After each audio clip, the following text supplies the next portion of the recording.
Bienvenue au petit cours d'histoire féministe. Aujourd'hui, on parle d'un sujet qui va certainement intéresser les amatrices et les amateurs d'art, c'est-à-dire du manifeste Refus global. Quelle a été l'importance des 7 femmes artistes au mouvement automatiste et quelle a été leur contribution à l'histoire de l'art au Québec? C'est exactement de ça qu'on parle aujourd'hui. Le manifeste Refus global est publié en 1948 à l'initiative de 7 femmes et 9 hommes artistes qui réclament la liberté de créer ce qu'ils veulent dans la société québécoise de l'époque, fortement teintée des valeurs clérico-nationalistes. La production d'art visuel comme la production littéraire sont alors encadrées par l'Église et beaucoup de livres jugés dangereux, ou plutôt contre les valeurs catholiques, sont d'ailleurs mis à l'index. Il existe un véritable contrôle de ce qui peut être lu ou consommé comme art, et l'accès universel à la connaissance n'est pas perçu comme une possibilité d'émancipation, mais plutôt comme un risque de corruption des âmes par les curés, les évêques et les hommes de lettres. Ceux-ci estiment que c'est le rôle de l'Église de vérifier la moralité des œuvres avant qu'elles soient accessibles au public.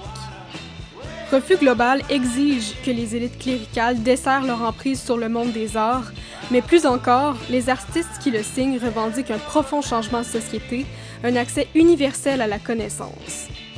Le manifeste contient des textes des artistes, des photographies ainsi que des illustrations. Paul-Émile Bordua, chef de file du mouvement des automatistes québécois, refuse d'abord que les femmes signent ce manifeste. Madeleine Arbour, Marcel Ferron, Muriel Guilbeault, Louise et Thérèse Renaud, Françoise Riopelle et Françoise Sullivan parviennent cependant à convaincre les hommes du mouvement qu'elles doivent, elles aussi, signer Refus global. La plupart de ces femmes ont fait l'école des beaux-arts, pourtant, il semble que la peinture soit réservée aux hommes dans leur rang, à l'exception de Marcel Ferron. Ce n'est pas parce que le groupe réclame la liberté que les rapports entre les individus ne sont pas hiérarchisés au sein même de ce groupe sur la base du genre. Bordua, par exemple, ne considérait pas les femmes dignes d'appartenir à sa famille spirituelle comme il la désignait, et malgré tout, l'univers des artistes automatistes était un monde d'hommes. À la fin des années 40, la publication du manifeste choque énormément. La presse et les autorités le condamnent et il est aussitôt censuré. Plusieurs artistes perdent leur emploi et doivent vivre, pour un certain temps du moins, dans la marginalité. Pour les femmes qui se sont engagées à signer Refus global, le risque est encore plus grand, car à une époque où les femmes sont majoritairement réduites à leur rôle de mère et d'épouse, elles contreviennent complètement aux standards de la féminité. D'ailleurs, sauf Muriel Guilbeault, elles sont toutes mariées et mères à la fin des années 40 et toutes ont divorcé dans les années 50 et 60. Selon l'autrice Patricia Smart, qui a écrit un ouvrage sur les femmes de Refus global, celles-ci ont fait fi des dictats sociaux avec une confiance et une détermination qui sont dues en grande partie à l'enseignement de Bordua et aux expériences vécues dans le groupe. Elle ajoute qu'il n'est pas exagéré de suggérer que ce sont les femmes, plutôt que les hommes automatistes, qui ont prolongé le message révolutionnaire du manifeste dans leur production ultérieure. Et ce, même si l'histoire officielle a occulté leur rôle dans cette révolution artistique.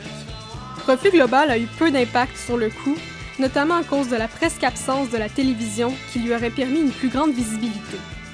Cependant, le manifeste est aujourd'hui considéré comme un premier pas vers le changement de société qui aura véritablement cours durant la Révolution tranquille des années 1960, mais dont les signes avant-coureurs se manifestent durant les décennies précédentes. Refus global est surtout un cri du cœur d'artistes ayant soif de diversité et de possibilités de création. Donc, c'était tout pour cet épisode du petit cours d'histoire féministe. Si vous avez aimé son contenu, s'il vous plaît, partagez-le. Et comme d'habitude, je mettrai les références juste en bas de la vidéo pour que vous puissiez les consulter à votre tour. Jusqu'à présent, on a presque exclusivement parlé d'histoire de femmes blanches. Il est plus que temps qu'on parle des femmes immigrantes dans l'histoire du Québec, et c'est ce qu'on fait la semaine prochaine.